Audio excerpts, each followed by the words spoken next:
Halo guys, kaum rebahan, pecinta film yang budiman, bagaimana kabar kalian di sana? Semoga selalu sehat, sejahtera senantiasa. Kali ini kita akan menceritakan alur film berjudul Collateral dari tahun 2004. Ini adalah satu-satunya film action di mana Tom Cruise yang biasanya jadi jagoan menjadi antagonis. Oke guys, selamat menikmati Gaspol Kui. Film dibuka oleh seorang supir taksi silver yang baru saja keluar dari pangkalannya pada sore hari untuk memulai shift malamnya.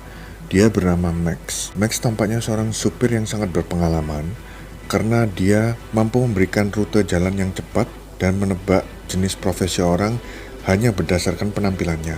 Seperti penumpang wanitanya kali ini yang ternyata seorang jaksa penuntut.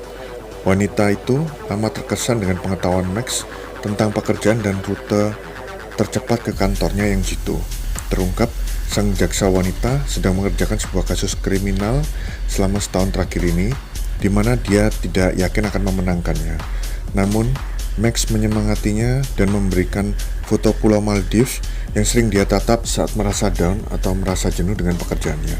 Sang jaksa berterima kasih atas kebaikan Max dan memberikan Max kartu namanya. Kemudian dari gedung yang sama tempat sang jaksa turun, masuk penumpang selanjutnya bernama Vincent, orang yang ada di awal film tadi. Sama seperti sang jaksa wanita, Vincent menanyakan perkiraan waktu tempuh rutenya. Percakapan bergulir serupa, di mana Max menjelaskan pekerjaannya sebagai supir taksi itu hanya sementara, agar dia bisa mengumpulkan uang untuk membuka perusahaan taksi limusinnya sendiri. Terungkap ternyata Max sudah 12 tahun menjadi supir taksi. Jadi bukan waktu yang sementara ya. Seperti sang jaksa, si Vincent sangat terkesan karena perkiraan waktu tempuh Max sesuai dengan kenyataan. Ini tahun 2004 ya, jadi belum ada Google Maps. Murni jam terbang Max yang bicara. Vincent lalu menawarkan total uang sebesar 2 kali pendapatan per shift Max apabila dia mau jadi supir eksklusifnya satu malam itu. Max kemudian setuju untuk disewa Vincent malam itu. Dan saat menunggu di tempat pertama, terungkap, Vincent adalah dalang jatuhnya orang tersebut ke atap taksi Max. Vincent lalu memaksa Max membantunya menyimpan mayat di bagasi. Bukannya enak ditinggal saja. Nanti hal ini akan terjawab. Setelah mencuci atap dan kaca depan taksi yang penuh darah, kemudian mereka pergi. Tak lama, datang seorang detektif polisi bernama Ray Fanning yang masuk ke sebuah apartemen sambil memanggil seseorang bernama Raymond. Ternyata itu adalah apartemen tempat mayat tadi jatuh. Kemudian rekan Ray yang bernama detektif Richard Weiner datang ke TKP. Dari situ mereka mendapatkan info tentang taksi Max yang mereka duga berhubungan dengan hilangnya Raymond, yang merupakan antek bos narkoba bernama Felix Reyes yang ternyata juga bekerja untuk Ray sebagai informan polisi. Kembali ke taksi, Vincent yang menuju ke tempat tujuan nomor 2 dari total 5 tempatnya harus menenangkan Max yang ketakutan dan tidak ingin dirinya menjadi bagian dalam tugas pembunuhan Vincent malam itu. Vincent mengatakan bahwa mereka yang dibunuh itu para kriminal yang memang harus dilenyapkan. Sialnya polisi tiba-tiba datang dan menepikan taksi Max yang dianggap membahayakan karena kaca depannya yang pecah cukup parah. Polisi yang merasa keterangan Max dianggap aneh kemudian menyuruh Max dan Vincent keluar dari taksi dan membuka bagasi belakangnya. Padahal isinya ada mayat Raymond. Beruntung, polisi itu mendapat panggilan dari markas untuk sebuah kasus yang mengharuskan untuk ke sana. Kemudian mereka tiba di tempat kedua di kawasan apartemen mewah. Lantas Vincent mengikat kedua tangan Max ke setir supaya tidak lari. Dan saat Vincent pergi untuk menyelesaikan tugasnya, Max membuat keributan dengan memencet klakson keras-keras untuk mengundang perhatian orang di sekitarnya agar membebaskan dirinya. Usahanya berhasil, hanya saja yang datang justru begajulan yang merampas dompetnya dan juga tas kerja Vincent di kursi belakang. Yo, homie. Saat dua orang begajulan itu beranjak pergi, datang Vincent yang sudah selesai dengan tugasnya, dan Vincent yang rupanya seorang yang sangat hebat dengan pistol dengan mudahnya menghabisi dua orang itu.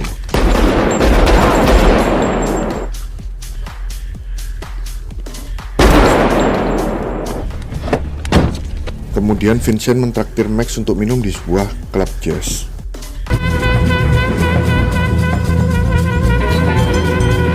Kemudian, Vincent menunggu hingga klub jazz itu selesai beroperasi untuk berbincang empat mata dengan pemiliknya, Daniel. Terungkap, Daniel adalah pengagum berat legenda jazz Miles Davis dan menceritakan pengalamannya dulu pernah bermain bersama Miles selama 20 menit. dan bagaimana Miles memuji permainan Daniel saat itu yang masih muda. Namun, Daniel sangat terkejut saat mengetahui bahwa Vincent adalah utusan kartel narkoba Kolombia dan Meksiko untuk membunuhnya.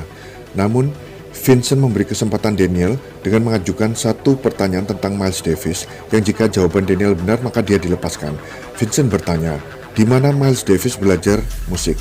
Dan Daniel menjawabnya di sekolah musik Juilliard di kota New York. Selesai menjawab, Vincent langsung... Miles Davis memang bersekolah di sekolah musik Juilliard, namun untuk waktu yang sangat singkat dan masih sangat mentah.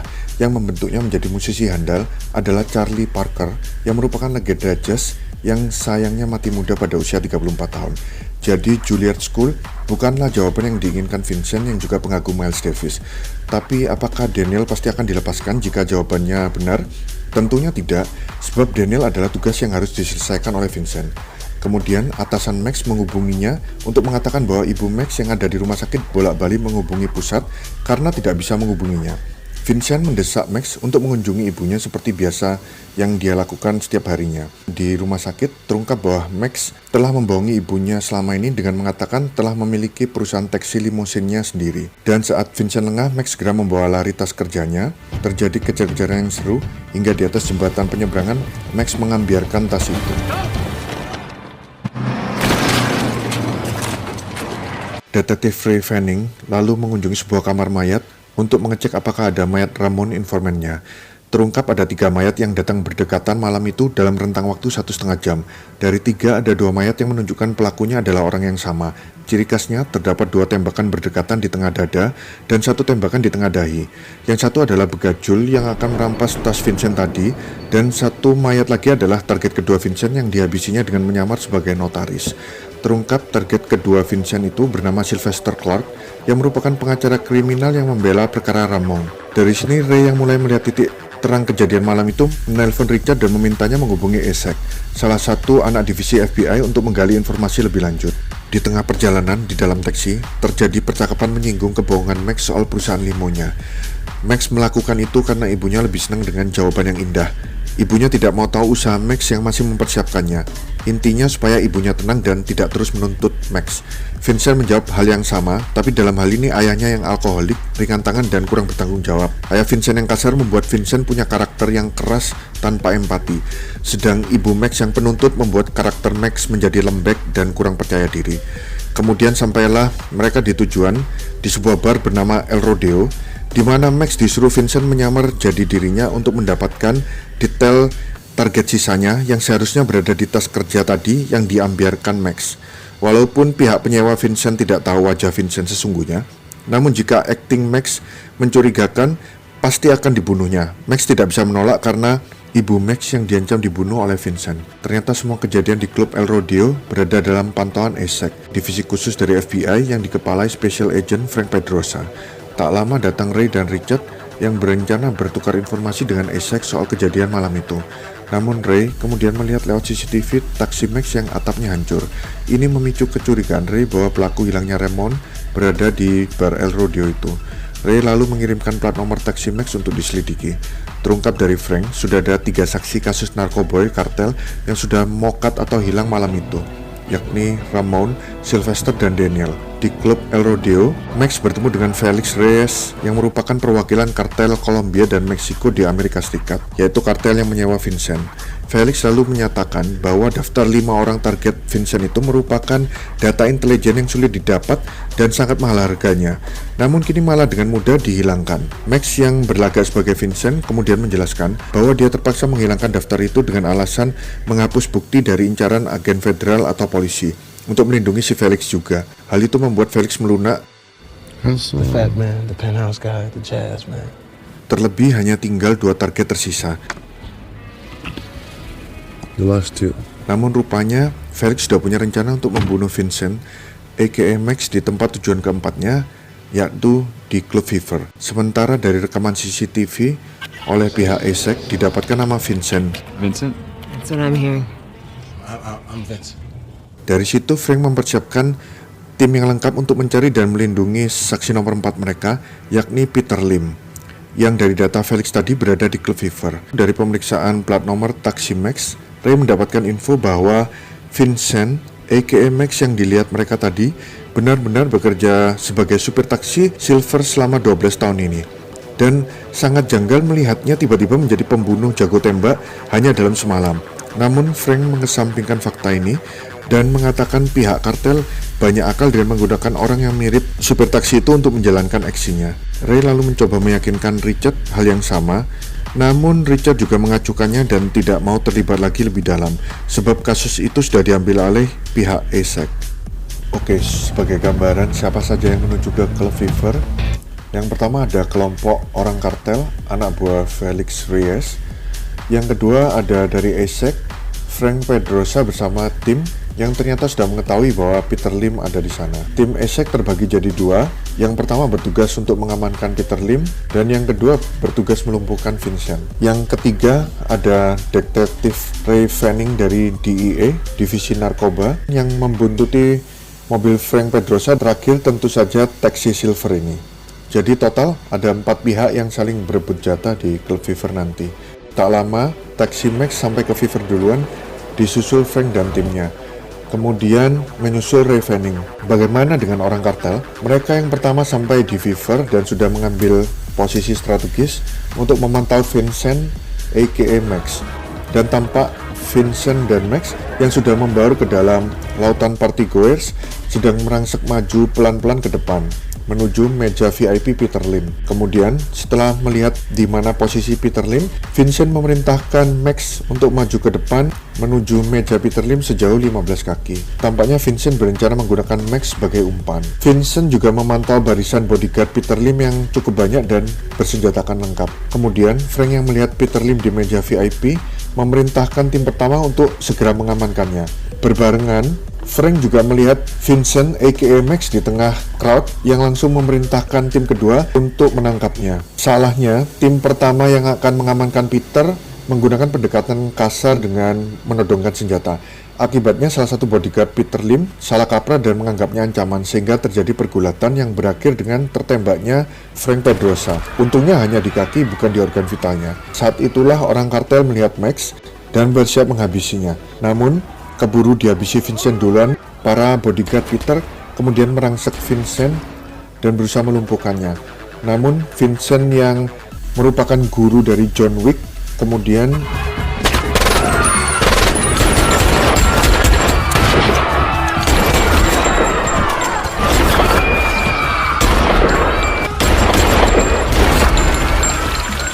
setelah target nomor 4 beres, Vincent segera beranjak keluar dari klub. Sementara itu, Ray menemukan Max yang bingung dan panik, kemudian mengamankannya. Sayangnya, saat sudah di pintu keluar, tiba-tiba Ray dihabisi Vincent yang sudah menunggu Max di pintu keluar. Downtown. What's downtown? How are you at math? Sorry for 5 hits? Kini sudah 4 target beres, tinggal yang terakhir berada di pusat kota. Vincent agak marah karena Max hanya diam saja bukannya berterima kasih karena telah diselamatkan. Namun Max lebih marah lagi ke Vincent karena telah membunuh detektif Ray Fanning yang menurut Max adalah orang yang baik. Namun Vincent berkata mau orang baik, jahat, polisi atau kriminal, kita manusia hanyalah setitik tinta hitam di semesta yang luas ini dan tidak ada artinya. Ini membuat Max menyebut Vincent dengan sebutan orang yang hina dan rendah. Yang membuat Vincent lebih marah lagi yang menghina Max dengan sebutan Nato alias Omdo. Karena bagi Vincent, 12 tahun Max menyetir taksi dan punya impian muluk punya perusahaan limusinnya kelak. Bagi Vincent, semua itu tidak akan pernah terjadi karena Max terlalu takut untuk memulai dan begitu sadar di masa tuanya, semua sudah terlambat. Hinaan Vincent menyebabkan Max menjadi nekat. Dia terus menambah kecepatan taksinya dan menerobos semua lampu merah hingga membuat Vincent khawatir. Vincent lalu menodongkan pistolnya agar Max melambat, namun Max yang sudah siap mati hanya berkata untuk menembaknya saja. Dan akhirnya, Go fuck yourself!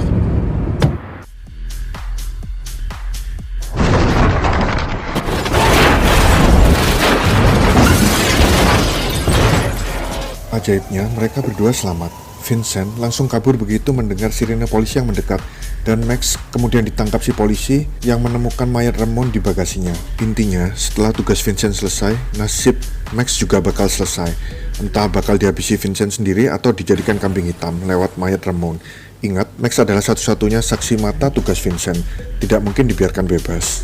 Semua iming-iming Vincent tentang bayaran double ekstra dan nasihat bijaknya agar Max berani menghubungi si jaksa cewek, semuanya itu agar Max merasa memiliki harapan dan tetap tenang menyetir taksinya, sehingga semua tugas Vincent terselesaikan dengan baik. Max bagai tersambar kilat saat mengetahui target terakhir Vincent ternyata si jaksa wanita yang bernama Annie Farrell. Menggunakan pistol Vincent yang tertinggal, dia nekat melumpuhkan si polisi demi menyelamatkan nyawa cewek yang ditaksirnya. Max yang awalnya cupu sah menjadi bad boy dengan mengompas HP seorang pejalan kaki untuk menghubungi Annie karena HP-nya tertinggal di taksi. Jadi, saat Max mengangkut Vincent setelah menurunkan Annie tadi, sebenarnya Vincent sedang mengintai kantor Annie. Vincent mungkin tidak berani melakukan aksinya saat itu, karena kantor Annie masih banyak orang. Ingat, saat menuju tempat Annie kembali, Vincent tidak perlu membuka file dari Felix lagi, karena dia sudah tahu di mana posisi Annie berada. Max menjelaskan Vincent telah membunuh 4 saksi persidangan, dan kini sedang memburu Annie sebagai target terakhirnya. Dari lantai paling atas parkiran mobil di gedung kejaksaan tempat Annie bekerja, Max dapat melihat dengan jelas posisi Vincent dan Annie berada. Max kemudian memberitahu posisi Vincent kepada Annie. Sayangnya, setelah itu HP-nya mati. Vincent yang menemukan Annie tidak ada di kantornya, segera menyadari di mana sang jaksa berada. Lewat line telepon yang saling terhubung, saat Annie mulai menelpon polisi, Vincent merusak gardu listrik yang terhubung dengan tempat Annie berada, sehingga listrik dan telepon langsung terputus. Max yang segera menyusul Annie akhirnya sampai ke kantor Annie, di mana Max menemukan satpam gedung sudah mokat dan pistolnya sudah hilang, kemungkinan diambil Vincent. Sementara Annie yang berada di ruang dokumen perlahan merangkak di tengah kegelapan. Namun sialnya Vincent memergoki dan akan mengeksekusinya. Saat itu datang Max. Vincent yang awalnya meremehkan tekad Max menerima getahnya. Untung saja tembakan Max hanya menggores telinga Vincent. Akibatnya dia menjadi murka dan menembaki Max dan Annie membabi buta. Max dan Annie yang lewat lift turun ke lobi lebih dulu dan langsung turun lagi ke subway tempat kereta bawah tanah berada. Kemudian Vincent yang turun lewat tangga darurat tiba di lobi belakangan dan setelah sempat bingung menentukan arah, akhirnya menyusul Max dan Annie juga ke subway. Di subway, Vincent yang sempat bingung naik kereta yang mana akhirnya membuat pilihan yang tepat di menit terakhir. Sementara Max yang keburu senang karena menyangka Vincent tidak bisa menyusul mereka, langsung panik dan segera lari menuju gerbang di depannya. Saat tiba di stasiun perhentian sementara, mereka tidak berani keluar, hanya bersembunyi di balik pintu karena Vincent sudah menunggu dengan pistolnya. Hingga pintu kereta kembali menutup dan berjalan lagi. Mereka terus bergerak ke depan hingga Max dan Annie sampai di gerbong terdepan. Terdesak dan tanpa jalan keluar, melawan atau mati konyol, Max nekat melakukan Mexican standoff alias tembak-tembakan langsung face to face dengan Vincent, dan hasilnya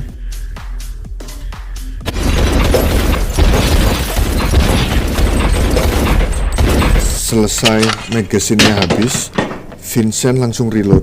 Namun ternyata ada hal lain yang mengganggunya, yaitu rasa basah yang hangat di bagian rusuk kanannya. Terluka parah, Vincent memutuskan duduk tenang menikmati saat terakhirnya. Sedangkan Max malah segar bugar tanpa satu luka pun. Inikah yang namanya keberuntungan pemula? Coba kita lihat dari sudut pandang lain. Teknik tembakan Vincent bernama Mozambique Drill, yaitu 2 tembakan di tengah dada dan 1 di dahi. Teknik yang sulit namun sangat efektif melumpuhkan musuh. Masalahnya dalam duel dengan Max, ada faktor pintu kereta yang luput dari perhitungannya. Jika pintu itu dari kayu, kemungkinan besar peluru mengenai. Sayangnya pintu itu dari besi solid, jadi peluru Vincent tidak bisa menembusnya. Dan lagi, Vincent yang terlatih di militer dengan gaya Mozambique Drill tidak mau ambil resiko duel dengan gaya lain. Sementara si Max yang bahkan menembakkan senjata baru malam itu nothing tulus. Max menggunakan gaya bebas dengan satu tangan ala gangster sambil merem baca doa. Namun justru tembakan Max yang atas bawah kiri kanan mengenai Vincent, dibanding tembakan Vincent yang rata-rata terhenti di pintu besi. Lucu, mengingat Vincent begitu meremehkan Max yang dianggapnya tidak kompeten. Namun hinaan Vincent justru mencambuk Max jadi nekat. Pertama, Max berani menabrakkan taksi dalam kecepatan tinggi, dan kedua, berani duel pistol dengan Vincent dan justru menang. 2 hal yang tidak terpikir dilakukan Max sebelum bertemu Vincent. Dan film pun selesai. Oke, semoga kalian semua terhibur dan terima kasih sudah menonton. Peace out.